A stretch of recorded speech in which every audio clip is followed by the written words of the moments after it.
Please join me for the Pledge of Allegiance.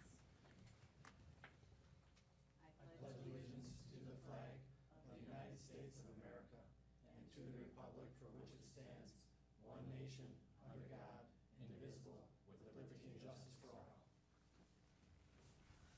Sherry, can you please do roll call? Pat Cummins. Excused? Here. Connor. Here. Mary D. Moore. Here. Andy Macy. Here. Art Schneider. Yes. Craig Mertz. Excused? Jeff Vogel. Excused? Jill Warner. Here. Sherry Winkowski. All right, this is an open meeting and has been noticed as such. First up, we have citizens' comments. All right, on to consent agenda, approval of board minutes of July 30th, 2018. So you'll notice that we have a new packet for you at the table because the one that we sent was a little messed up. And so if you take a look at the new packet, everything is in order. All right, in order. That's weird. All right, do I have any questions or concerns regarding the board minutes? All right, hearing none, it's approved by consent. Action items, resignations, retirements, and appointments. We have one appointment. Joseph Caldwell will be our new tech director for the Greenwald Family Foundation PAC. Okay, is this a full-time or part-time? Full-time position. And did we budget for it? Yes, we did. What is a tech director? They run all that sound equipment and stuff. Operations, All the operations type job. I think that technical stuff. it's a fair question, yeah. So Julie Honish will be the theater Manager. And one of her main jobs, in addition to teaching and also being the advisor for the fall and the spring play and the drama club, she'll be making sure that we coordinate all the different events and takes the reservations for all the different groups that use the theater.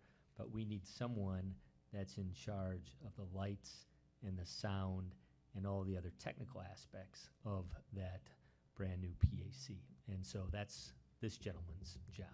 So is there enough, how does this warrant a full-time position? Because the PAC isn't used every day, all day, is it? It will be used pretty much, and again, we can bring the schedule to you, but it will be used what we would consider full-time. Is it used every day, 365 days a year? No, but there will be other duties that the tech director does outside of just working when there's shows taking place. Is this person an educator? No, So they're not doing a role like Julie is, where they're teaching and no. doing PAC duties? I'm broken. Check underneath. The light's on, right? Push to talk. And be careful with the little thing. It's loose. Now you tell me. We may need to invest some more money in our microphone system. We have been saying that for Talk louder. a number of years. Yeah, where's that new PAC guy? We keep saying it. Hello? But we have a job description that we can share with you that lists all the duties, and we can also have Julie come in and give a better explanation of how the theater operation works and all the work that's involved. She's very convincing. Typically, there is a full-time tech person. What is the salary on this? We posted that to be in a range of $35,000 to $45,000. So Are they taking benefits? that I don't know if those elections have been made yet. I mean, I don't think they haven't taken place yet. It's kind of pending this approval here. And I would hope some of Julie's responsibilities went to him so she can do what she's supposed to be doing a little, easier. Right. Yes. She's got quite the overload. I mean, one thing to keep in mind is that when a large performance is going on, the house manager isn't also going to be running the lights and the soundboard at the same time. And to put some of those jobs in the hands of students, and no offense, you guys are all capable of a lot of things here. I know we have 3 in the room right now. Some of these things are like landing gear on a plane. They're highly extensive. These people typically come in with a Bachelor of Fine Arts, which is a professional level degree, which prepares people to run the ins and the outs of sound, light boards, video, etc. So the demands on a particular performance, it's going to vary from obviously a elementary school, music concert to, a professional performance that's traveling through. So to be able to accommodate that and open up the PAC to do what was intended when it was built, this is a position that is required to maximize it. And looking at a lot of other districts, as we always do, we want to make sure that we're not the only ones. Most other districts with the PAC of our size are going to have a manager and a technical director.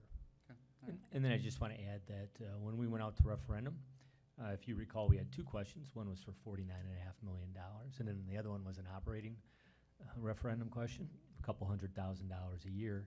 And when we had our various different open houses and other meetings, we told our taxpayers that some of that operating money would be used to fund positions to run the PAC in addition to additional custodial needs and things like that.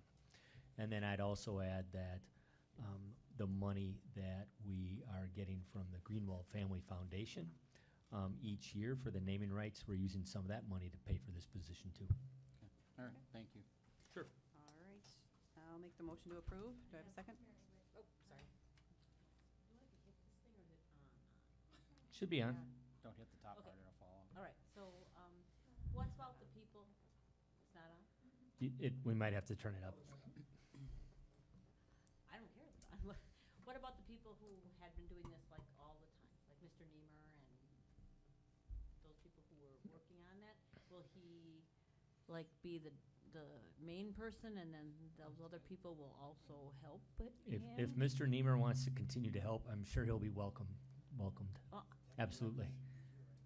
I mean, that's just I like, said, but my mic I'm not didn't work. saying him in particular, I'm just asking because up until this point, when we had all the sound and we did all the sound for all the musicals and all that, Mhm. we handled it with, there were people doing it. And so now I'm just asking. 'Cause Right, I as- hadn't heard about it before and I had the same questions that you guys did when I saw it on the agenda. No, those are all fair questions, and however, again, if we want to use the PAC and bring in more and more groups, we cannot continue to rely on volunteers. Now, it might be a little bit too high. Too much. Sorry. We need to this is what We need a the sound technical check. director would be doing. Have a sound check prior to the meeting to make sure this is, but again, if we want to have a performing arts center that is going to be used frequently, we can't rely on volunteers always to do all the sound, do all the lights. And the sound and the lights are much more complex Yes. in this theater than they were in our old theater. Again, we're happy to bring Julie in, and she can give you a much more detailed response. This isn't my forte, but I guarantee you she will be convincing. The reason why I asked is I had outside groups asking if we would have a full-time tech person, because that is what they're used to. I had two separate groups ask, so that's why I was just asking if that was full-time, because I knew that would be a question for them. And I completely understand the questions. They're very fair questions. Unfortunately, Tom and I, that's not up our alley, so we can bring Julie in to share more information. Would there be, would there be charge for his services, like when Grace Notes comes in, or does that come with the rental of the facility? Yep, so the fees that we're looking to approve here in a little bit, there's no additional cost on that. So there's nothing added. All the costs that would be charged for Grace Notes or whatnot would all be embedded in the fees that we are gonna look at here. Did we answer your question? Okay. Did we have a second? No, do I need a second? Second. Okay. Any further discussion? Okay, all those in favor say aye. Aye. All those opposed, no. All right, motion has it. Thank you. Next, teacher compensation plan. So we've been talking about the compensation plan for a few meetings, and last week Nick and Susan brought it back for your review, and we're hoping to have it approved tonight. Nick's here if you have a question. We're assuming, since there weren't any questions last week, that we're ready to move forward. I'll make a motion to approve it. I'll second. All right, we have a motion and a second. Any discussion? All right, all those in favor say aye. Aye. Aye. All those opposed, no. All right, motion carries. Greenwald Family Foundation PAC fee schedule. So as Tom mentioned, we brought this to you last week, and now we're looking for approval. You did request that we make one change, and Yeah, we will make that change there with Group 1, Tier 1, MASD Group 1. I'm sorry, this thing's touchy. I'll talk softer. We're not going to be charging our schools and for chairs and tables, or for any of the additional labor unless it's a large production that requires a lot of additional man hours. So our schools will be, not, those that are in Tier 1, those costs will be excluded from MASD Group 1, which are our schools. Okay, I'll make a motion to approve with changes. A second. okay, we have a motion and a second. Any discussion? All right, all those in favor say aye. Aye. All those opposed, no? No, Okay, do we have 5 ayes there? we did that. Or 2? Yeah. Okay. Yeah. Art was talking. All right, next up is student learning report. so next year to talk about policy 2521.01. So I have a memo on page 10 of the packet, and then the policy itself is on page 11.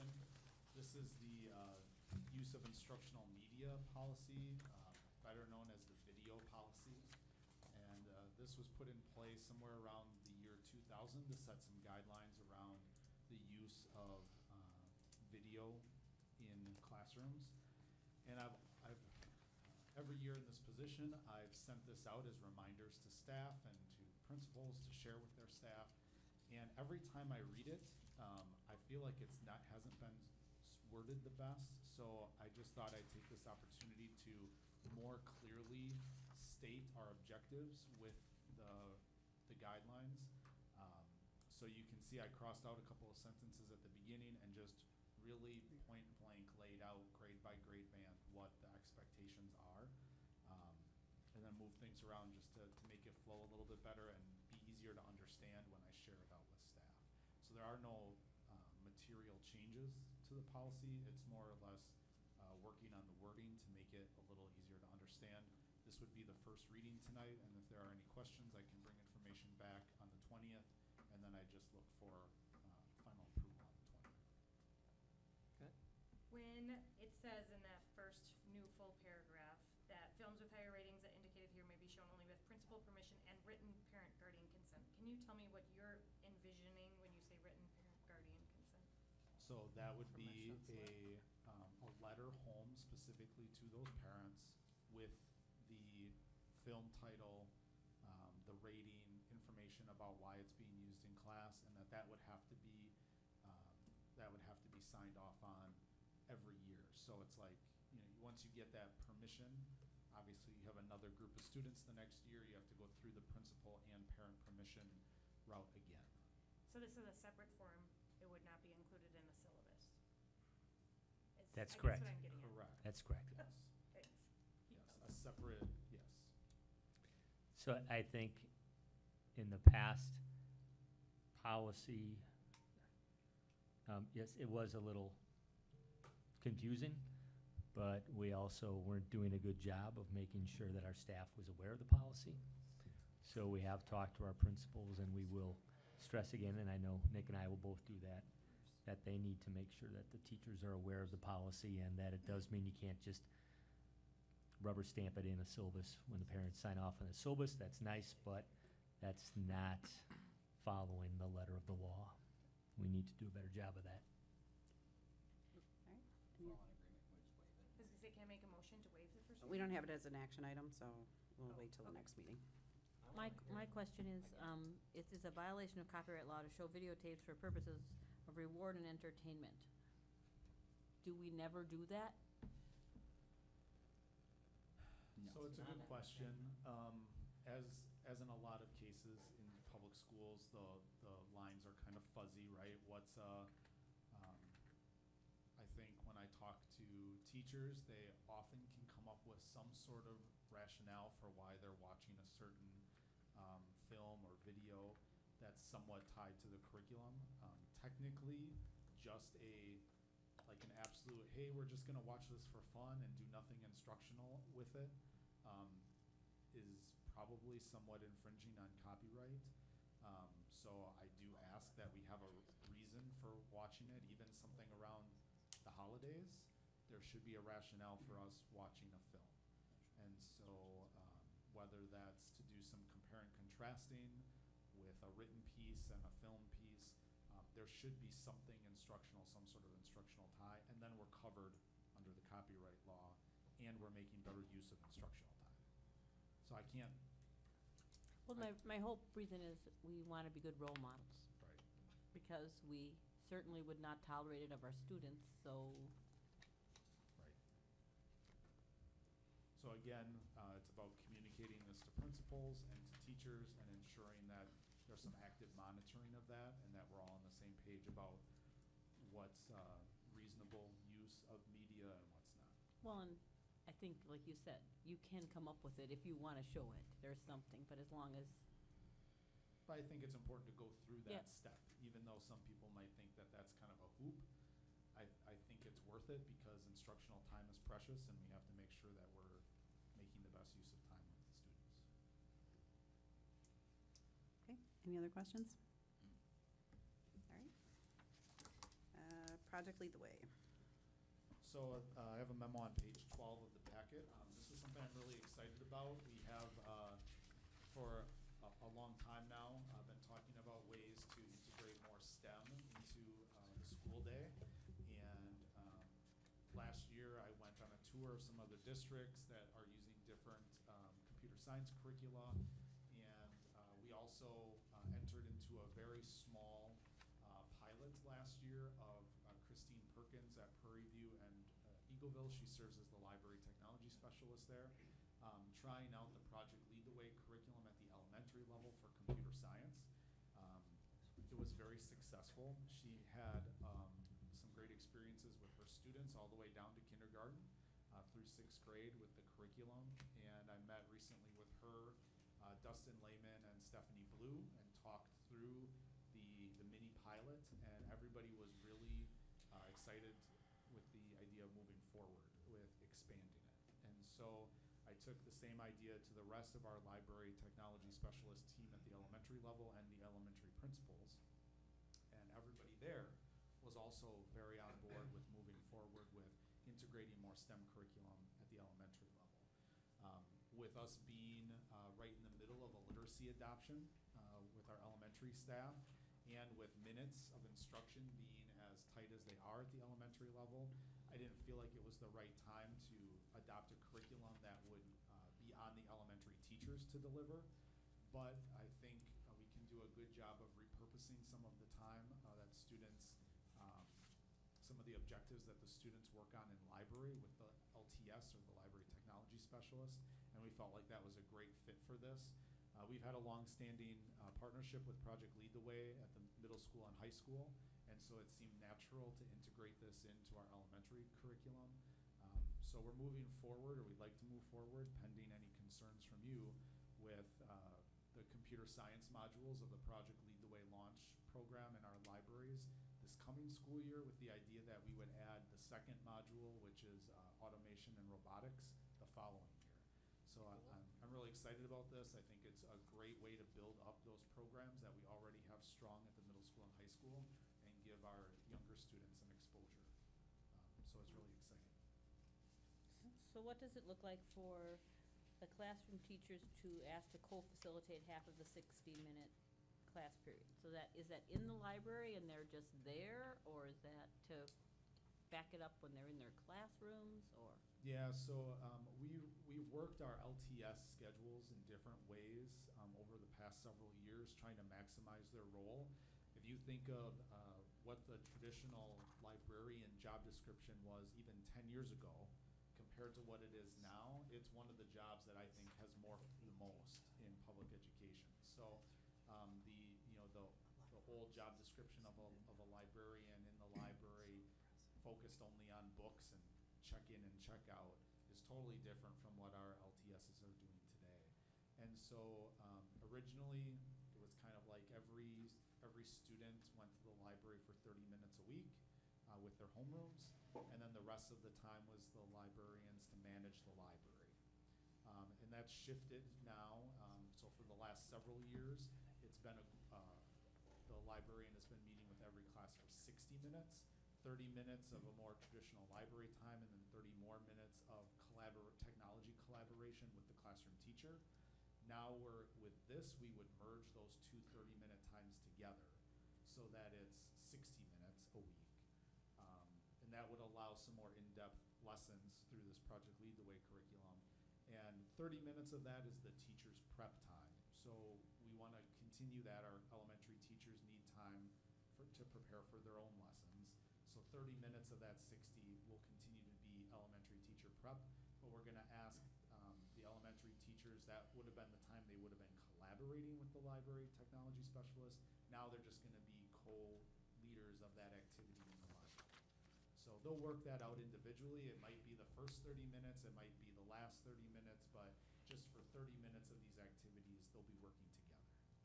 Is it, Jeff's not here, so I'll take his spot. Yeah. So we've talked a lot about the fact about the differences in planning time for elementary teachers and how they have to jumble it around. Is there a possibility with this kind of curriculum that they could get some additional planning time?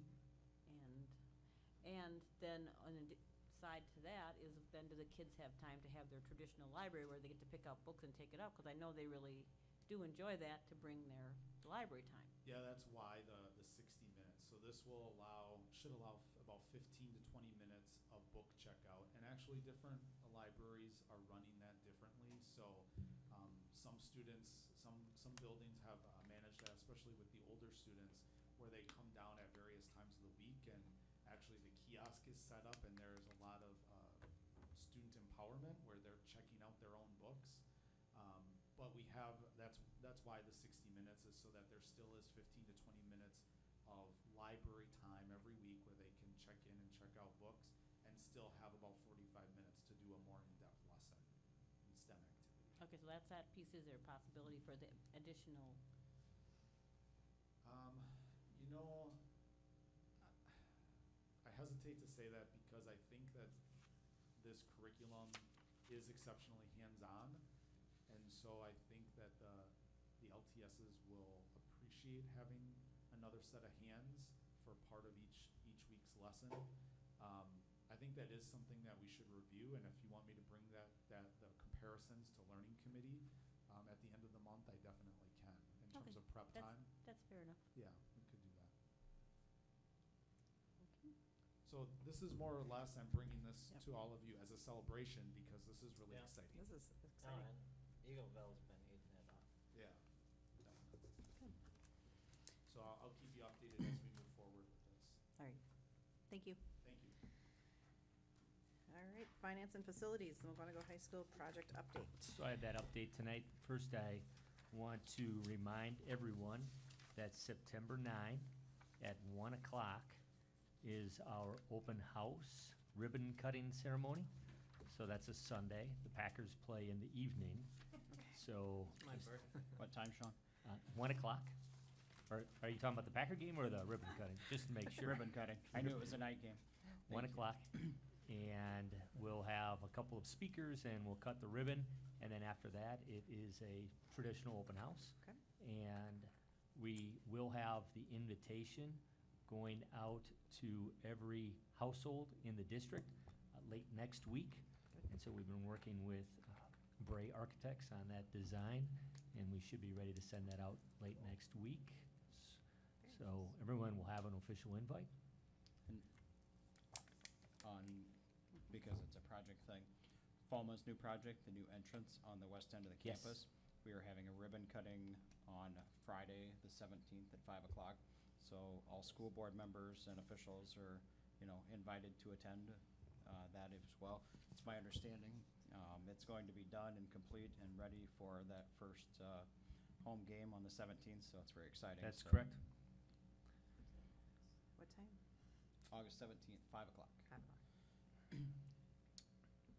And then I didn't know if you would be interested in having our next school board meeting on the 20th at the high school and do a tour prior. Not everything will be completed, but at least you can see the progress since we were there, I think, at the end of June. Are you Yeah, excited, boys? Yes, Yes, let's do that. So August Yes. 20, High school. we'll meet at the high school, and then we will What time would you like the tour? 6:15, 45 minutes, Sure. walk around. There's a lot of exciting stuff to see there. And you guys get to walk around with it, but you can't tell anybody. Absolutely not. Yep. And then last week, you had a couple of questions that I have some answers for you. First of all, during the planning stages, we did not include lighting on the signage on the side of the building. So last week, Thursday, at our construction meeting, we're having our guys take a look to see what that would cost to add that. Do we have to get village permission for that? For the lighting, No, there's so Lighting. much I- light. I would hesitate to say no. I'm just wondering, So you're lighting up a we- sign. Yeah. They're lighting the school. There's lighting already under So, The sign was where the already sign approved. should have been. but to answer Art's question, I think it was, we did not, but we are exploring that. And then I think, Mary, you had a question about furniture Oh, yeah. with and the upstairs classrooms on the classrooms. second floor. So some of those classrooms are getting new furniture. Okay. So remember, they're getting carpeted, they're getting new ceilings and lighting. The brown tile tile's is gone. being painted white. Oh, it's, And so you will notice a drastic difference, a dramatic difference in those classrooms. But some of them were not enlarged. Some of them are too small for the new Okay. flexible furniture. It doesn't mean that we won't take a look at trying to get some new furniture in there down the road, but at least for this initial stage, some are getting new furniture, some will not because of the size. Okay. Other questions on the project? Still good to go for first day of school? Still good to go. Walk in there and you might think, how are we going to get it done? But that's the exact same thing I was thinking last year at this time, and they got it done. So we're confident that they're confident, so I'm confident. Good. Now for exciting stuff. Are you done with the construction? And then in your folder, there was the weekly construction update. And yes, now Tom has the Now we're on to Yeah. budget information. Woo-hoo. So this is an introduction to the 17-18, well, I guess the 17-18 review, but then the 18-19 budget proposal that will look for preliminary approval next week. But of course, official approval doesn't come until the annual meeting, the fourth Monday in September. All right, so I'll take us through and give us a snapshot as we look back at the fiscal year that was, what happened, and then we'll move on to the upcoming fiscal year as we move forward here. Can you hear me okay? Yeah. Okay, just, sorry. I'll stand back a little bit. All right. All right, so if in the packets, I have the full budget there for you. And as we go through each of these funds here, as we take a look back, I'm in Fund 10, our general fund. That's on pages 18, 19, and 20. You can see how we have this laid out is that in 17, 18, there's a budgeted column and then an unaudited column. These numbers have not been audited yet. That will take place August 15th through 17th. This is number 13, Sean, if you need to find it. Okay, so I'll just take you through each of these funds. If you have any questions at any point, please stop me here, okay? Take a look at Fund 10 revenues here, okay? We budgeted $49.2 million of revenues, and we brought in $49.4 million of revenues. So we were within 3% of our estimated budget. So we were very close. We intended to be close.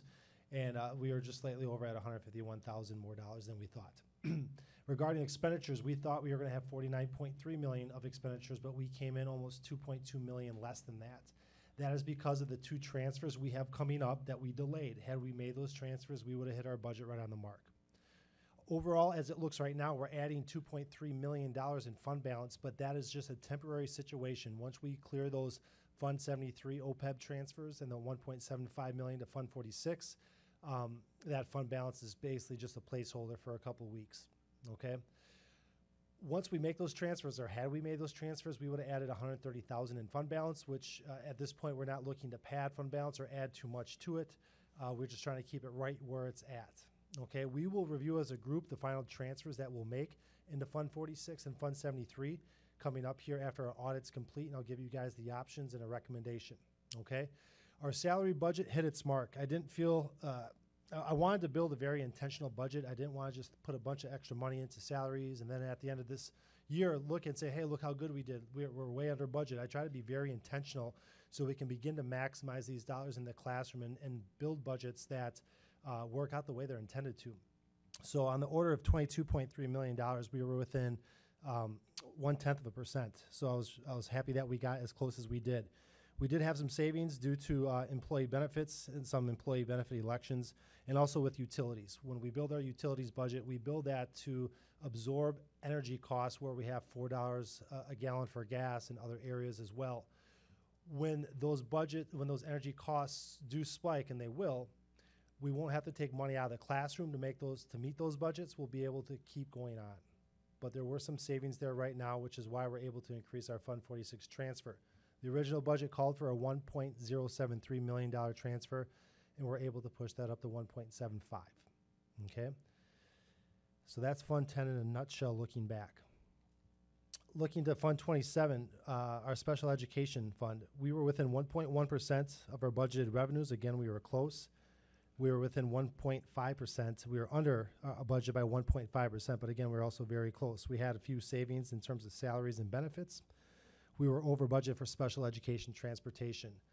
Special ed transportation isn't something that we really pick. It picks us. When there's a student who has needs, we have to deliver.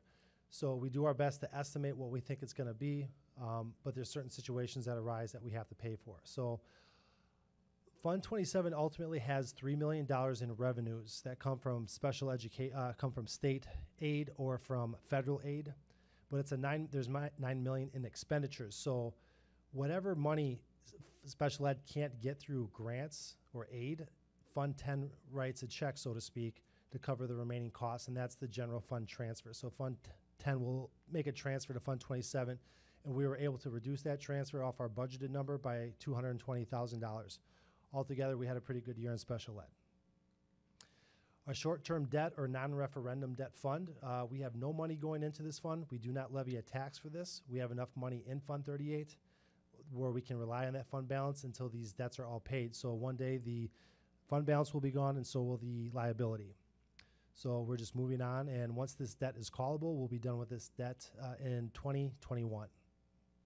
Fund 39 is our long-term debt or our referendum debt. We budgeted to bring $4.2 million of revenues in and brought in just a little bit more than that, so we were able to add $38,000 in additional revenues, and that's due to a more favorable interest rate return on the money for these funds. We budgeted $6.6 million in expenditures, and that's exactly what we paid. At the beginning of the last fiscal year, we had $5.3 million in fund balance, and right now we are at $3 million. The reduction in fund balance goes back to when we adopted our 20-year strategy with our consultants from Baird. We knew we were going to make a one-time large expenditure of $6.6 million. That $6.6 million is typically in about $3.5 million. This is 1 year where our long-term debt schedule said, let's pay more, and we were able to save $24 million in interest costs if we were able to design our long-term debt as we did.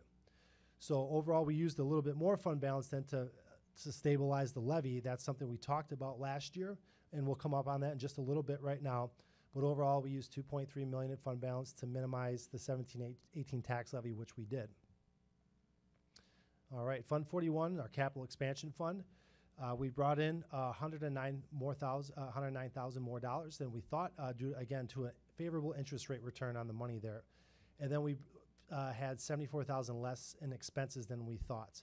Altogether, we're adding $500,000 in fund balance to bring this fund. It's going to have an ending fund balance as of June 30, 2018 of $6 million. This money is used and will be used to pay for our 10-year capital plan and for all the things that we need down the road. Right now, we have this roof going on at Section Elementary. That's $511,000.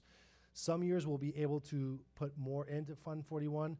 Some years it's going to be less. It depends on what that year's projects look like. Every year we go through that 10-year capital plan, and we look to see what do we have to get done and what can wait. And we review every roof. We do all the maintenance inspections we need for boilers, et cetera. So when that money's there, it's there for us. We will not have to take money out of the classroom in future budgets in order to pay for these large projects because of the way that this district has been able to set this money aside. We're in a very good spot here with Fund 41.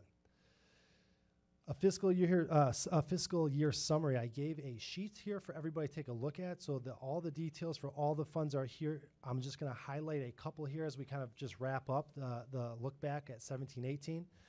Our fund balance for Fund 10 will be at 32.5%. Again, that's temporary. Once we make those transfers, it will drop. This current budget coming up will put us at the end of the 18-19 school year to be under 25% and in the range of 15 to 25%. We are not interested in acquiring more fund balance than is required. Special education was a break-even budget again, as we talked about before. We have about $1.9 million in Fund 38 to pay off all those short-term non-referendum debts. We no longer levy taxes for that reason. Fund 39, we have $3 million of fund balance there, which is ample fund balance for our referendum debt. Fund 41, again, we have the $6 million that I just spoke of, and we also have Fund 46 here. All of our 40 funds, just to reiterate something or remind you, all of our 40 funds are building funds. So if it's Fund 41, 46, or 49, those are dollars dedicated towards expanding or maintaining or improving our buildings. So between Fund 41 and Fund 46, those are the monies we'll have and use to pay for our buildings, current costs coming up in the near future and long-term future. Fund 50 is our food service budget. We will end that last fiscal year with almost $900,000 in fund balance. We have frozen our lunch prices, and we will continue to do that. We had some budgeted expenses for long-term capital equipment that Pam was ultimately able to stay efficient with her machine and keep fixing them, but there will come a time where Pam will have needs outside of MHS where things will need to be added to our kitchens to make those things work the way that they need to. Our employee trust fund, Fund 73, we have $8 million in fund balance there. Our current actuarial analysis is going on right now. We do one every 2 years. We did not transfer $450,000 into Fund 73. That's just a simple delay. That money will go in there soon. But right now, as of June 30, that money was not in there. We will have more expenses coming out than money going in. We pre-funded employee trust fund liabilities on the front end, and now it's going to come to that point where money will get drawn out. And in theory, one day, all the liabilities will be gone, all the assets will be gone, and it's an afterthought. It goes away. Okay, that's something that takes 30 to 40 years, but right now that's what the actuarial analysis is for, to let us know how much money we have in there. Okay. Finally, Fund 80, our community service fund, we have $250,000 in there. Currently, we only levy the money we need to pay for our school resource officers, and we don't take any other money out of there for any other purpose. Okay, so that's a look back at last year. Are there any questions I can answer right now? Okay, yeah, please. I think it was the long-term debt, or maybe it's short-term. Sure. You said there was $38,000 extra dollars or money that we didn't spend. Does that stay in the fund, or where does that go? That's money. When Fund 38, when all debts are paid off and there's no other liability associated to that, at that point we can then transfer that out of Fund 38 and into Fund 10. Good question. Okay. So taking a look ahead at the 18-19 budget here. Again, the goal here is to get everybody comfortable with this budget. If there's any changes or requests, we can get these things done before August 20th, but we'd like to approve this in August 20th so we can bring this in front of the community and move forward.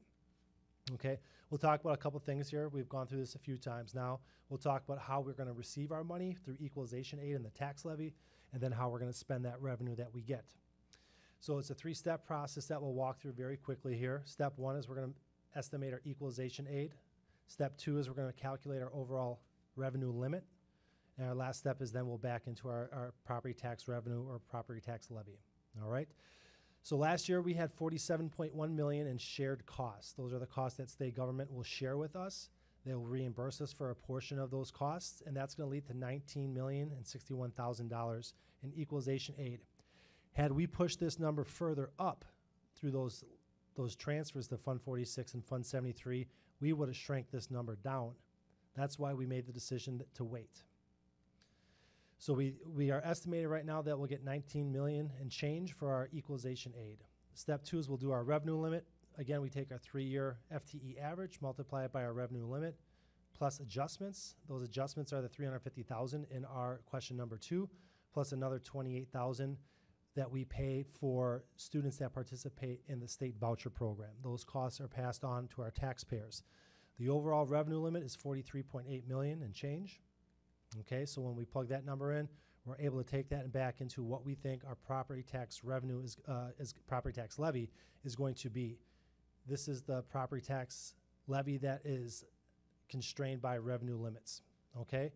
Altogether, this means that we'll get 43% of this formula from state government and 57% from our taxpayers. There was a time where there was a commitment from state government to fund 2/3 of this. Okay, that is no longer the case, but you can see how that plays out here in our local community. How we're going to carve this money up right now, that the $19 million in equalization aid all goes to Fund 10, and then you as a board get to decide how you want to carve up this $24.7 million. This money is to be put in Funds 10, 38, and 41. Your general fund, your short-term debt fund, and your building fund, okay? I'm proposing here that we do it as such that we take 23.7 and put it in Fund 10, nothing in Fund 38, and 1.6069 million into Fund 41. We typically have always levied an even $950,000 into Fund 41. This number is increased to accommodate and account for that $350,000 question of the second question of the referendum. Revenue that comes in outside of the revenue limits are Fund 39, the referendum debt or long-term debt. That's a $3.5 million levy for this upcoming year, and $130,000 for the community service fund, which is to the 2 school resource officers. We will adjust this number once we know what those final numbers actually are. If you add up the tax levies that are governed by revenue limits and those 2 that are outside of revenue limits, we're asking for a tax levy of $28.4 million. Looking back at the last 3 tax levies, I should say the last 2 levies here, we were able to keep it steady from 16-17 into 17-18. This right here from 17-18 to 18-19 represents a 1.43% increase. That again is due to increasing the revenue limit from 92 to 9,400, and also to account for an increase of 25 FTE. As student enrollment goes up, the tax levy is going to go up. Okay? If we look at this by fund and how that $28.4 million looks, you can see how much we have going into Fund 10. The amount of money going into Fund 10 is increasing, again, because we're going from 92 to 9,400. We're not asking for any money in Fund 38. We're asking for almost $700,000 less in Fund 39, our long-term debt. Our Fund 41 costs are going from the $950,000 that we used to levy to account for that extra money in fund from referendum question number 2. And then Fund 80 also goes up from $65,000 to $130,000 as we double the number of school resource officers. So it's just some budget details as to what goes into this. Now, everything is embedded in your board packet. So every fund, everything that's going to be proposed and outlined is there for you. To talk about some notable Fund 10 revenues here. We spent a lot of time talking about that revenue limit because it defines our 2 largest revenues, the $23.7 million in property taxes and the $19 million in equalization aid. The higher we can get this $19 million, the lower we can get this $23.7 million. And that's the job I look at and put the details in to see that, make sure we can do the best we can there. All these other revenues we get are outside the revenue limit. We're free to get as much as we can of these. We don't control all of these. We don't control necessarily how much library money we're going to get from state government. We can work hard, to make ourselves an attractive school to get a lot of open enroll in students to maximize the amount of money we get there. We have $3.7 million from other districts coming to us due to open enroll students, but this just kind of gives you an idea of our 7 largest revenues. Notes on Fund 10 expenditures. I designed a break-even budget for the 18-19 school year if you exclude those 2 transfers that should have happened last year that we're just pausing for now. Removing those $2.2 million in transfers, this is a break-even budget. When you look at the math, you'll say we're over budget by $2.2 million, but again, that's just to account for the delayed transfers. We've increased our technology budget, which is a good student investment. We've increased our teaching workforce. We have more teachers coming into this year than we did last year. We've increased them in the career and technical education areas. We have a new early childhood teacher at Prairie View. We have a new social worker, new technical director. We've increased ways to make it a better educational experience for our students. I've increased the salaries budget. This is CPI. This is CPI, the Consumer Price Index, is what's defined for our teachers union to bargain with the board. So right now I built this budget such that that's our number, which is a student investment and an employee investment. We also have an increased benefits budget for right now as we look to change our health insurance, and it will as we head into the 1920 school year. This is the old insurance model that we have. We can afford this for one more year before we have to look at making a change there, but you will see an increased employee benefits budget. Our projected fund balance right now, by doing everything that we're doing, again, it's a break-even budget with the exception of those delayed transfers, we'll end up at a 24.4% fund balance, which is within the range the board has. The policy is to be between 15 and 25%. Okay? Other fund summaries here. Again, Fund 27 is a break-even budget there. Fund 38 is our short-term debt. Again, we have enough money in there to settle all debts by the end of the 2021 school year. Fund 39, our referendum debt, our tax levy is going to drop by $700,000 and will stay steady in the $3.3 to $3.5 million range for the next 16 to 17 years while we pay off the high school. Our Fund 41 capital expansion, we've increased the money we're allocating in there under the revenue limit. We are going to decrease this budget by $125,000. Again, that's because we have the $500,000 one-time project at Section going on. We have a STEM lab renovation at Parkview Middle School. So as we just add in those costs, this is some years, like this past year, we increased it by $500,000. This year it's going to be negative $126,000. But we're well positioned there to pay for future capital expenses without taking that money out of future classroom budgets. Our food service fund, again, we increased fund balance by $115,000. We're holding lunch prices steady and will continue to do so as long as we aren't given any rules that says we must increase. We will keep these lunch prices steady as long as we possibly can now. Fund 73 is our employee trust fund. We were previously 93% funded, actuarially speaking. Our current study is in motion.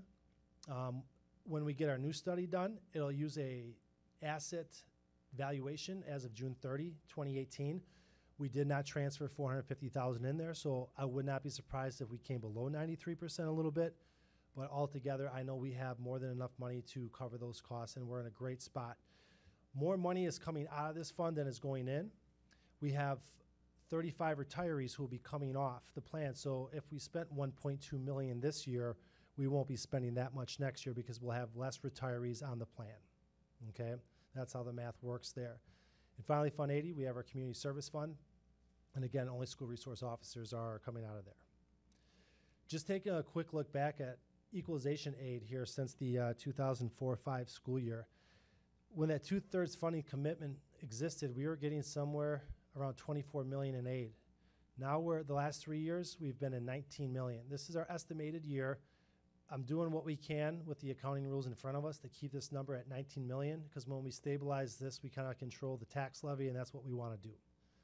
So that's a look back. There was times when we got a heck of a lot more. With our tax levy, I think enrollment's really peaked here in the 2008-09 school year. When you do your 3-year average, then the tax levy is going to peak 3 years later because you do a 3-year average. But the highest tax levy we had as a community was $29 million here in the 2010-11 school year. And then it went down a little bit. The last 3 years, we've been living in the range of $28 million. Again, the 1.43% increase is due to the $9,200 to $9,400 revenue limit increase and projecting 25 FTE increase as well. Looking at our mill rate, again, this is the intensity in which a house will get taxed per $1,000 of its value. This is a look back at last year. That's the most recent data we have available to us. We are at $8.32 per $1,000 of assessed value, well below the state average of $9.79 and well below basically everyone in Waukesha County with the exception of Waukesha. Waukesha is lower than us because they have a huge industrial base and a lot more hands on deck to help pay for the tax levy that the school district passes. Our current tax levy that we're looking for, the mill rate that we're projecting is $8.27, which is less than we're asking for this year. So technically, I do believe there is more development occurring in Mugwanago. There are going to be more hands on deck to help pay for the $28.4 million of the proposed tax levy. So if that holds true, people will be taxed less. We're asking for more, but there's more hands on deck to help pay for it. But we can't, that's my estimate, that's my judgment that I am exercising at this time, and we'll see how this plays out in October. Okay? So the timeline for the budget here is we're presenting it here tonight, and on August 20th, we'll be looking for approval. If there's any changes or questions, I'll be happy to answer those questions right now. We'll take this budget into September, present it to the community, hold an annual meeting and budget hearing on September 24th. The final budget, where the real decisions will be made final with the board members, will take place in October. So this is our preliminary budget. Things will change, and we'll finalize this thing come October. What questions might you have? I have one question. You've probably answered this in previous presentations, but Fund 73 interest earned, is that? Yeah, so, no, it's a good question there. Annually, we're going to be reviewing our investment policy, and we'll be doing that coming up here in the next board meeting or two. Just trying to pick the right board meeting where we can allocate some time to answer that question right now. We have our money invested in two areas, some at Citizens Bank and some with a trust fund at CISA 6, which is managed by BMO Harris, Greystone Consulting, and some others. There's about 30 or 40 school districts that pool their money together. We have a common trust and common trust language that protects those monies. And we are currently there. There's 3 levels and 3 tiers of investments. We're in the least risky one. As we get closer to being fully funded, there's no reason to be aggressive with our investment, because the more risk, the more return you might get, but also the more volatility. There's no sense in becoming 110 or 120% funded. It'd be nice to be there, but if you're doing that at the risk of the next time the economy turns south, we don't know when that is. Things are good right now, and I understand that. We don't want to subject that money to a lot of risk. So the money, and I'll bring these back to you, the money we have invested with Citizens Bank, about 3/4 of that money is with Citizens, and 1/4 of that $8 million is with the CISA 6 fund. We have an arrangement such that the local government investment pool is a state bank account, more or less, where governmental entities like the Village of Mugwanago or we here as a school district can put our money in the local government investment pool. It's a very safe place to put money. And Citizens Bank has agreed to pay us that rate plus 1 or 2 tenths higher. So there's an incentive for us to not put our money in Madison at the LGIP, the local government investment pool. We put it at Citizens. We can certainly shift some money out of Citizens and take it over to the CISA 6, BMO Harris, and get a better rate of return. But that's a conversation we'll have coming up here on how we want to allocate our money between the two institutions and how much should go into both. It's a good question, Jill. Did I answer it for you? Okay. Is the interest earned part of this line, or is it reported somewhere else? Yes. So if we, let's flip ahead here real quick. Please go to page 31 of your board, of the new board packet. So on page 31 there, on top are the revenues. There's just 3. And then on the bottom, there's the expenditures. In 17-18, we budgeted $25,000 in revenues for interests, but got $85,000 in interest returns there. So we exceeded what we thought. It was kind of hard to estimate what's the interest rate environment going to be for 12 months. Wasn't really sure. Okay. So again, that's something we'll continue to monitor and to look at, but that's where it's reported to let you know where how much interest we got.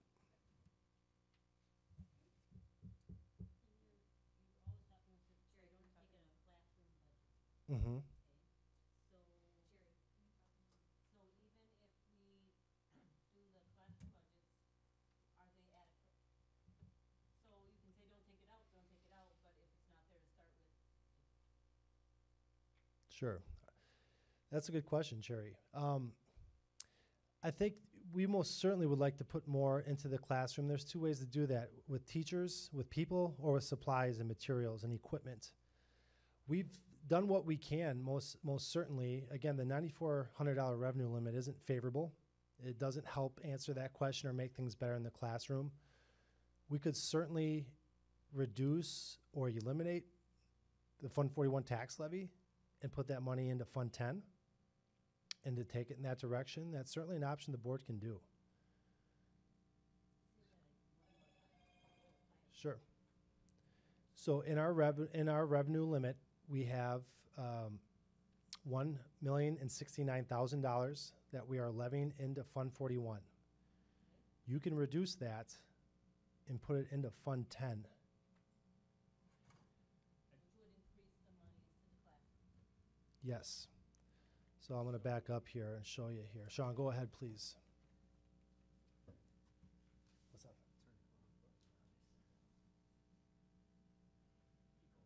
Okay, so here's our revenue limit math as such. 19 million is gonna go to Fund 10. That's for equalization aid. 24.7 million is for the board to choose how they want to divide this into Funds 10, 38, and 41. Okay? So this $24.7 million right there is going to be divided as such here. 23.7 million going to Fund 10, $0 going to Fund 38. We don't need to put money in there, so we won't. And 1,069,000 going to Fund 41. We could certainly reduce this number here and put it here. So last week, I think it was last week, and I think it was Erica, asked a great question about why, and I don't remember how you worded it, so I apologize. Why aren't we a leader in educational initiatives or something along that line? Why don't we do more of that? Part of the reason is what Tom is explaining right now. If you take a look across Waukesha County, across southeastern Wisconsin, right now you see a lot of school districts going to referendum to increase their operating budget. And a big part of that is because they do not put the same level of funds into their Fund 41. So they're going out asking their taxpayers for more money on a more frequent basis through referendum to fix up their buildings, improve their grounds, improve their athletic facilities. And I have an article that I'll bring, or maybe I'll send it the weekly update, about Kettle Moraine and what they're going through right now. They just had to cut, Tom, how much? 1.75 million That's out about of their right, yes. budget. And then they're talking about going to referendum because they have millions of dollars of improvements to make on their facilities.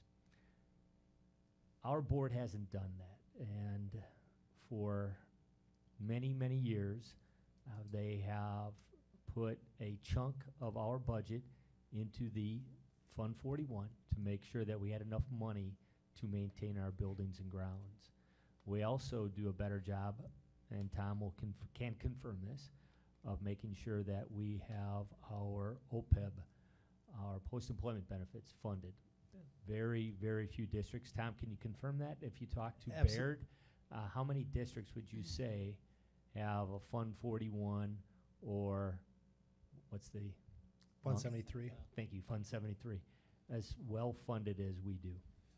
I think from when I looked at this last year, we are the best funded district in the state for Fund 41.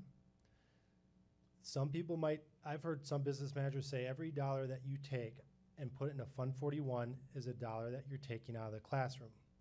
That's how some might think of it. Others might say, you know you're gonna have a boiler that's coming up. How are you gonna pay for it when it's due? Are you gonna ask the community for an operating referendum?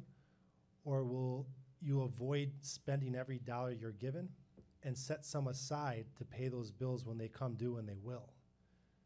There's no right or wrong answer to that, but This is not a criticism in any way, shape, manner, or form of previous boards or the current board.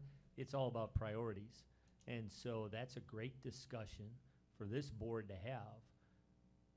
Do we want to take a little less money out of our revenues and put it in Fund 10, or put a little more in Fund 10 and a little less in Fund 41? That's a good philosophical discussion for this board to have, especially as we start to talk about goals for next year and beyond. I mean, being on an older board that didn't think that the roofs should be solid, you know, and buckets were cheaper than shingles, when all our roofs went to heck because they didn't put money aside. I mean, we are in such a good position now because past boards were terrible. When I first got onto the board, I don't have the respect for the board that I was on compared to what we are now.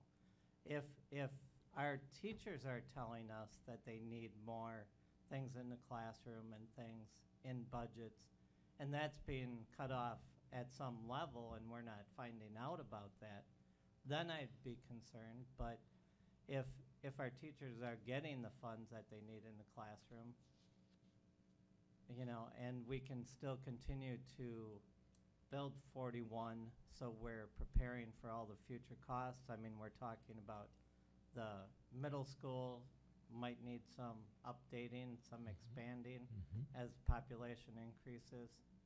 You know, I like the way we are doing it, unless, of course, the teachers are needing something and we're not hearing about it. That'd be another story. That's the question. Well, Right, I- and I would have to trust that that's not the case, because then someone would be cutting it off. 'Cause So as we take a look at board and superintendent goals, we may want to have a discussion about a 5-year strategic plan. I think there's been some discussion about that. And so those are the kinds of questions that we can start to answer during that process. But if you want to have educational initiatives, and I'll just toss out a couple, like if you want to have pilot year-round school, or if you want to have academies like the Kettle Moraine High School has, or if you want a virtual school, that will cost some money. And thus more money would need to be put into Fund 10 to be able to accomplish some of those things. how would that affect the 24.4%? Because there's still, to get to from 24.4 to 15, so I'm not saying we should or shouldn't, it's just discussion, that there's still money then to put into 10, and we're still within the range of fund balance that we had put out there to start with.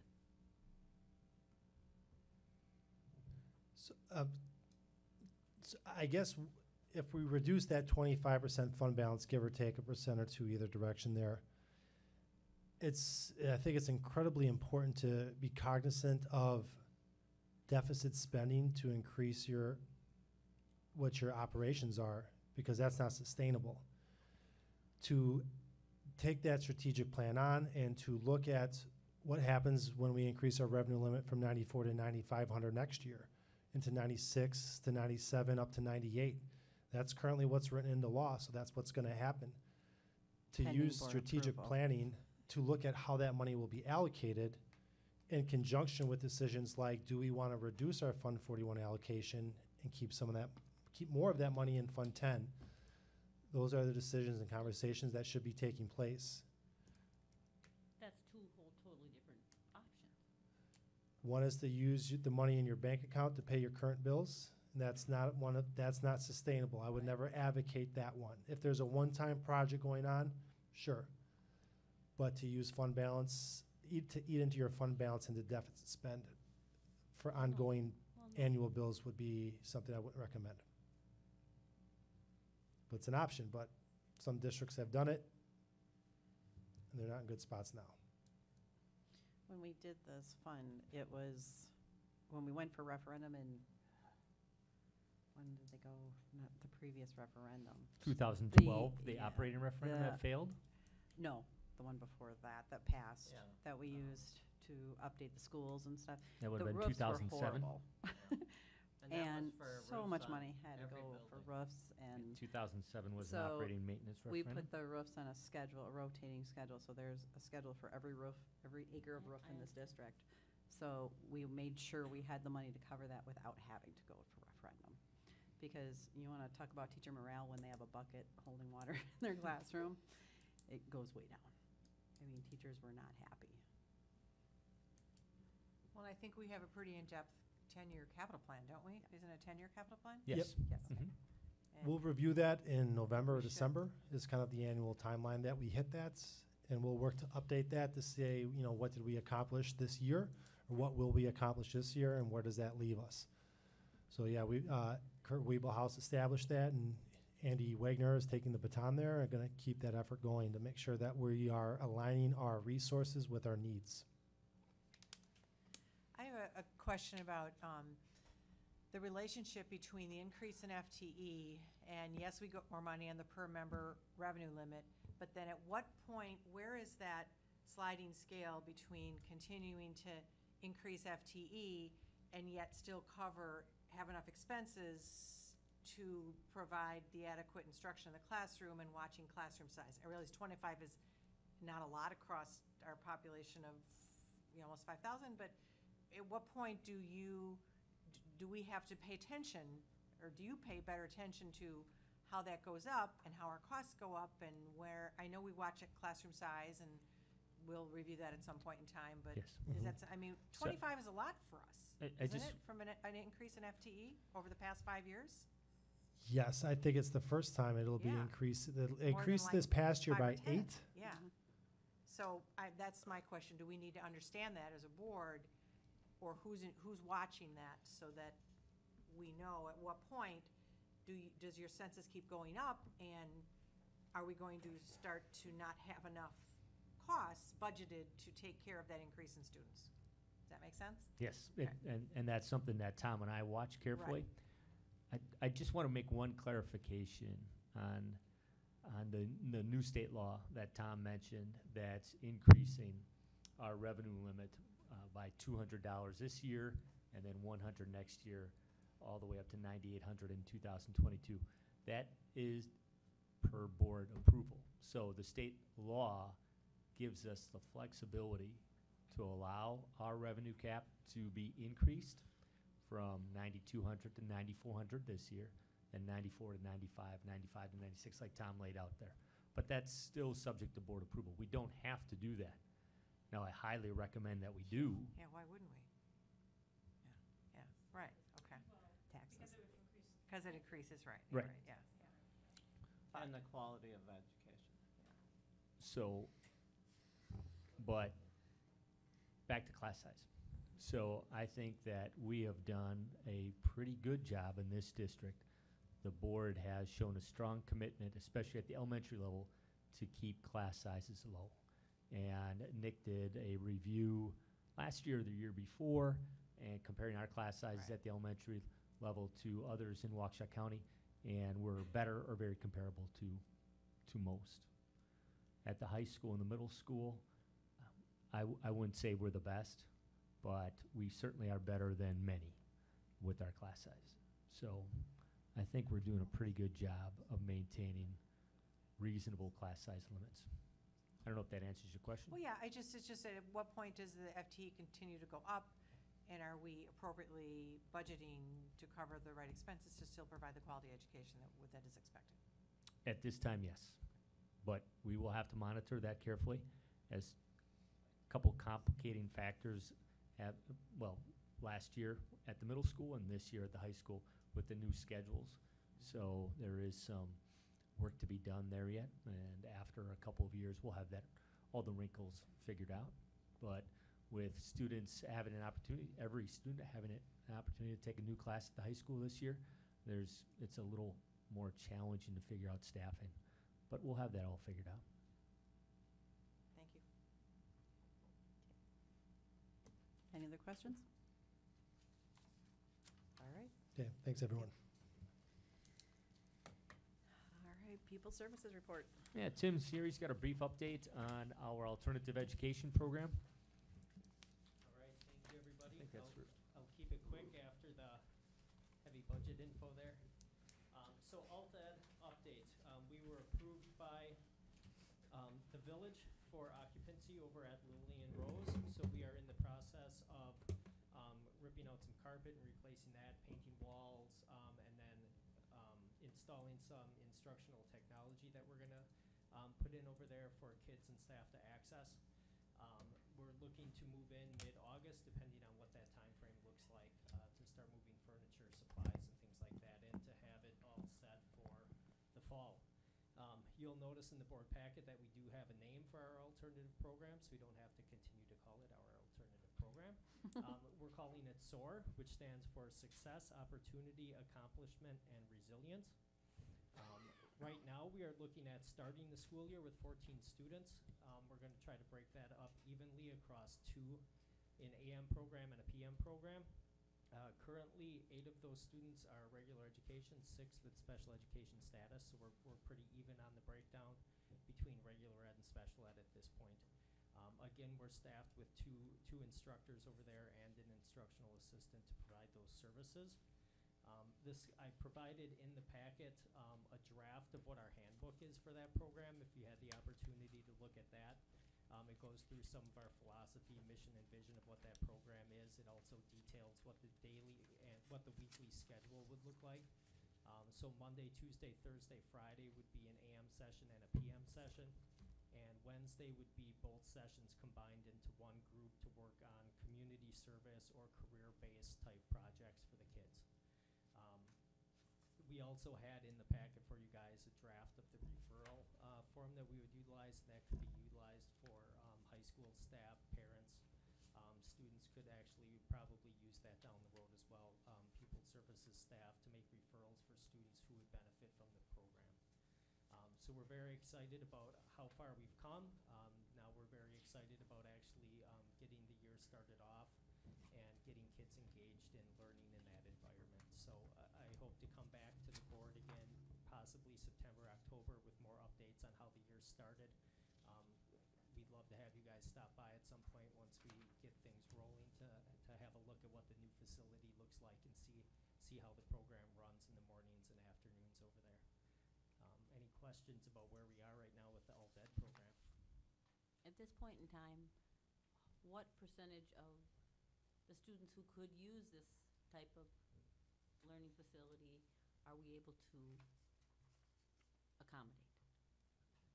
Based upon size restrictions of where we're located, we're probably going to max out this year around 20 kids or so, maybe 24 to 25 kids being serviced in that facility.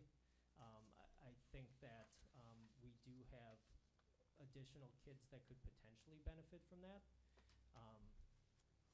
But it's a good starting point for us to get an analysis of how do the kids do once we get them in that program, what are the benefits that we're seeing, and really tweak things to better enhance what that opportunity is.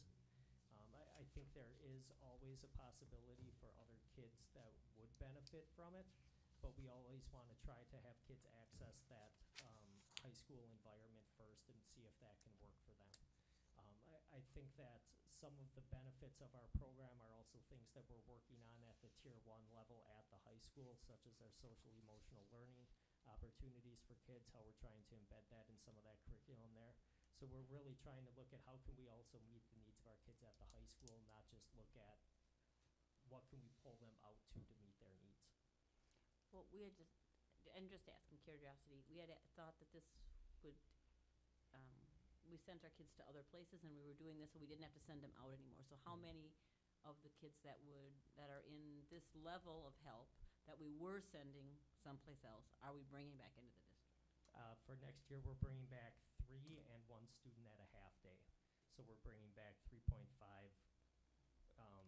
students at this point to that program, which when you map out, we looked at, say, a year and a half, 2 years ago at what some of the costs of some of those programs were. So if you're looking at it from a financial side of things, we are having some savings based upon tuition that we were paying out. But additionally, we're serving our students in our community now instead of having them venture into those other communities to get their services. We have cut down significantly on our number of students out of district from 2 years ago until now. I don't have the exact numbers with me, but we were pretty close to 30, 32 kids out of district at that time when we first started having conversations about that at the board level. What we're projecting next year for out of district, we're looking at anywhere from 14 to 15. So we've basically cut the number of students out of district in half, which is some very good movement of bringing our kids back to the Mugwanago area. Thank you. You bet. Any other questions? All right. All right, we also have community-based mental health services. So along the lines of that Tier 1 instruction and support that we want to provide our students at Mugwanago High School, we're looking at partnering with Cornerstone Counseling, a Mugwanago agency who can come in and provide some mental health opportunities for our students right at the high school. Cornerstone just presented to the state a document saying that they want to utilize Mugwanago High School as an avenue for them to provide services to students at the high school. So we're waiting approval from the state for them to utilize our high school to provide mental health services for our students. Right now, what we're looking at doing is having Cornerstone come in 1 day per week, take up shop in our high school, and meet with students to provide counseling services that they typically would have done at their community place. Some of the benefits of that is easier access to that health care, plus it also allows us to have a referral process that we can implement, where if we recognize warning signs of students that are struggling with anxiety, depression, suicidal ideation, anything along those means, we can make quick referrals with parent consent to Cornerstone Counseling to get immediate services for our kids, and really cut down on a lot of that red tape that families have to go through to get adequate services for their sons or daughters. So it's a great step in the right direction. We are only starting at 1 day per week based upon the caseload that Cornerstone is currently servicing of our Mukwonago High School students. So they're looking at who are we seeing currently, and can we see those students at the high school next year. And then as referrals come in, we would look to expand the amount of time that they're at the high school to meet those needs as well. So it could balloon up to an additional day, maybe 2.5 days.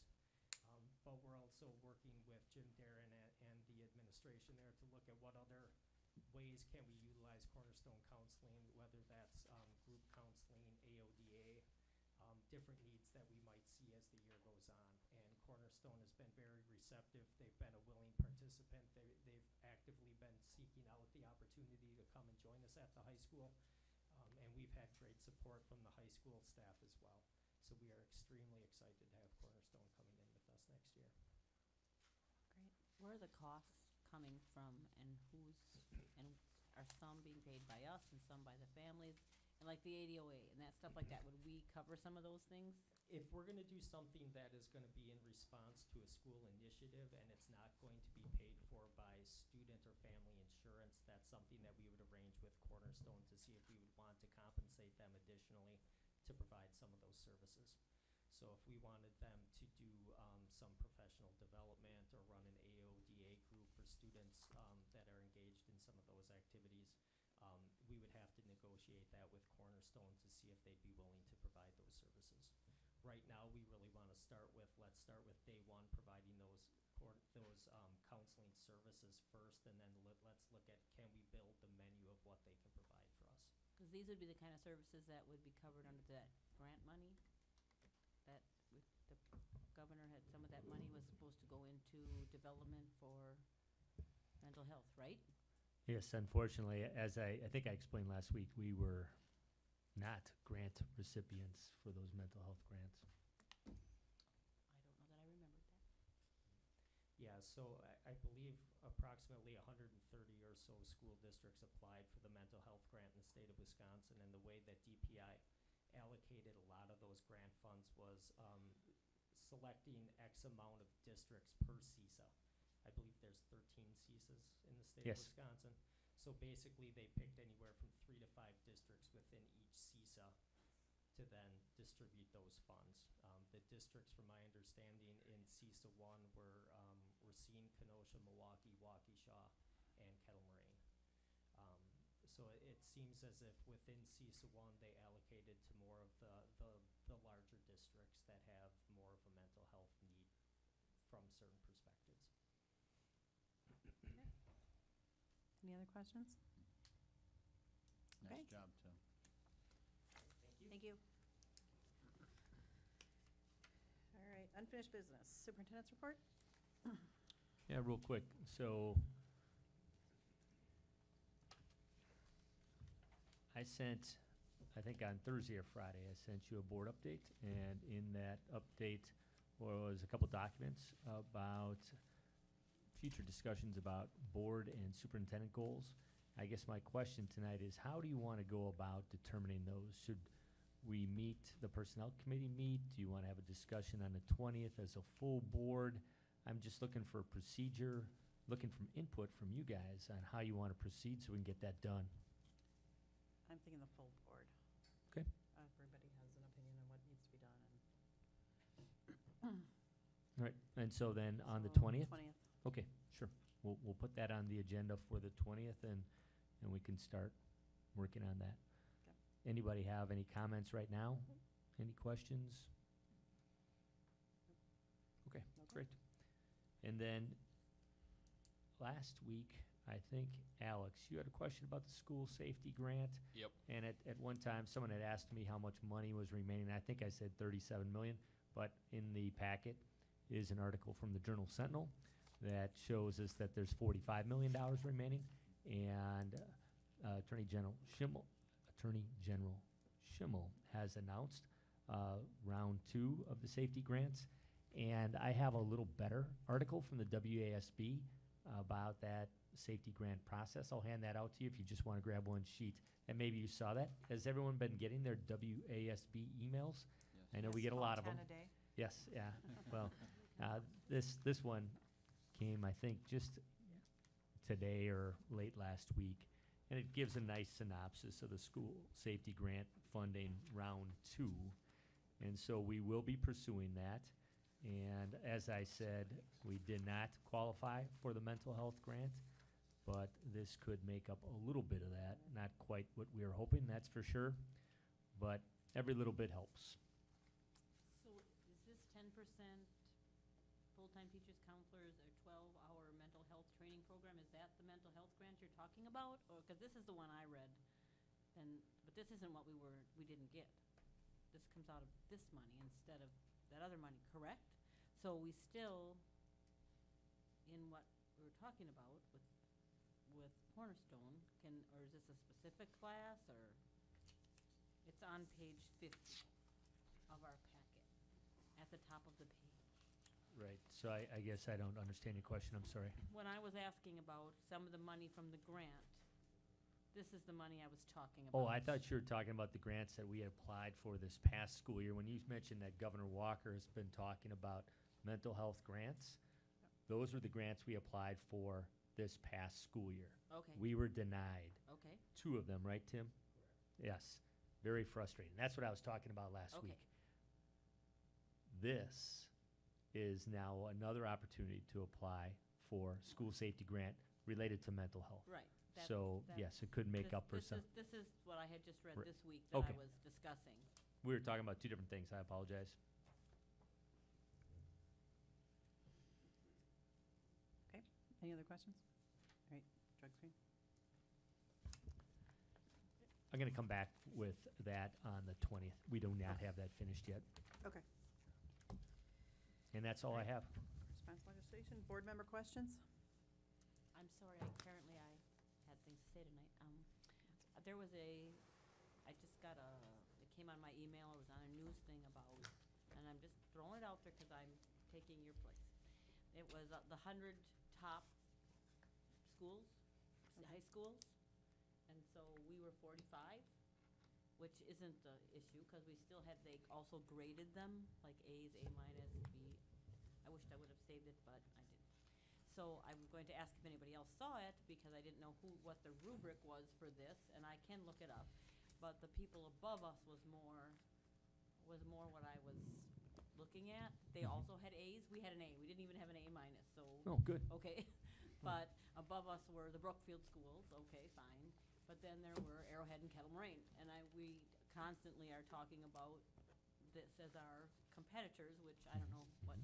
So I just was curious as to if anybody had seen it, to know what they were comparing it for. That was it facility? Was it education? Was it size? Who drafted the report? Is it the That- Journal, or was it a national? It was a national. I haven't seen it, so if you can find I'll it see and if I forward can it to me, find that would be again. great. Okay.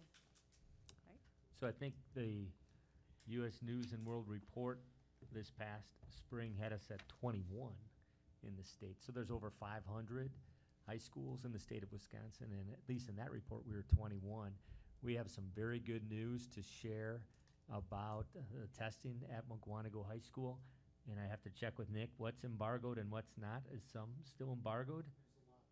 Oh, well, I guess I can't share that yet, but I can't. I know I can tell you that the AP, our advanced placement test scores were outstanding. So the number of students taking advanced placement courses has increased again this year. The number of students that took the AP tests and scored a 3 or better also increased this year. So we're excited to share those numbers with you. I think we can bring that on the 20th, right, Nick? And then our AC. Yeah, it's very impressive. And then I know I can't share the ACT results, but they're good. So I was happy. we're very happy with We that. look forward to seeing them. Yeah, so we're looking forward to sharing them, but the scores are embargoed yet. And since we're being so, Are they gonna? other questions? Is Jim gonna send out a notice to parents about the backpacks being allowed for the first 9 weeks? I'll tell him to. Yes, Yeah, I have a please, question because about I've had even more questions about So it. have It's I. like, Nobody ever talks to me. it's They're being asking me retracted this. for 9 weeks, and then we're gonna send out a survey. Yep, I'll tell him to Okay. make sure that he informs the parents that we're Yeah. good to go. But why did we go against what we had originally planned? I'm still confused because there was a plan and it was a recommendation made by the security consultant, correct? To do away with the backpacks? So, Tom, do you remember if Ted Hayes actually said do away with backpacks? We have to check on that, but I believe that Jim's message to the parents was that we were contemplating it. I don't think he ever said that we were definitely going to eliminate the backpacks. I can't remember the letter Yeah, anymore. I think the email said that he was gonna, they could bring the backpack But into they couldn't school, use but then they around, had to yeah. use a drawstring bag to carry Right, things around. but did he say that we were going to do that, or, okay. Because So, I got I don't know. sides from parents. They thought it was a good idea that we didn't because it minimizes the threat risk of people being able to bring stuff into the schools. And, you know, I understand, I think there were more parents upset about the fact that they couldn't have backpacks than the kids were Oh, no, the personally. kids were upset. They'll get over it. I mean, see, with the block schedule that we have now, there's not as much of a need to carry your locker on your back all day long. Am I wrong in assuming that? Because there's. We the- have 2 high school students sitting right Yeah. here. I mean, when I was in France, we had a block scheduling kind of like that, and from what I can tell you is it's a lot more efficient to still have all your stuff with you, because you're gonna need. You never know what materials you're gonna need. You Right. don't want to carry a textbook one day, and then maybe the teacher might say, well, she might say, okay, you're gonna need your textbook. But then she gets further than they decided, so then they say you don't actually need your textbook. So then, even though you may or may not need it, you don't know. It's just more efficient to have your backpacks, and I can testify from Parkview. Did we have that? Yeah. Parkview. Yeah. No Parkview, backpacks. when we had to carry everything around, it's a real pain. It's a real pain. But look so. how you've turned out. Yeah.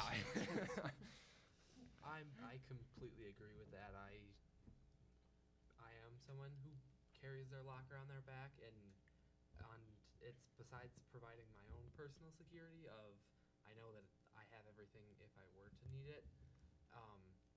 Sometimes there have been moments where I didn't think I would need something and we did need it, and I was glad I had it with me.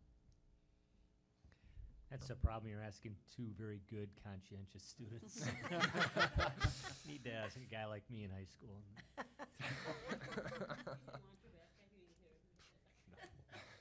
Got some girl to carry it around. No. So then we really don't need a So very I- long passing period, is what we're saying. I think the high school is expanded, obviously, and so there's no doubt that That's- yeah, there is they're going to concerned be about the some walk. longer walks for some kids. But again, last week, the message that I had from Jim was that he was going to get input from students. Yeah. So I think that's a great way to go, and for not only students but also parents, because I do think you're right, Andy, that certainly, if we put it out to a vote, if we send out a survey, we will have some parents that say, yes, that's a great idea. And so he needs to get input from students and parents. Yep. Perfect, thank you. Okay. I have a motion. Oh, are everybody done? I'll All make a right, motion make a to motion to adjourn. Second. All right, motion is second. Any discussion? All those in favor say aye. Aye. All those opposed, no? All right. Thanks, everybody.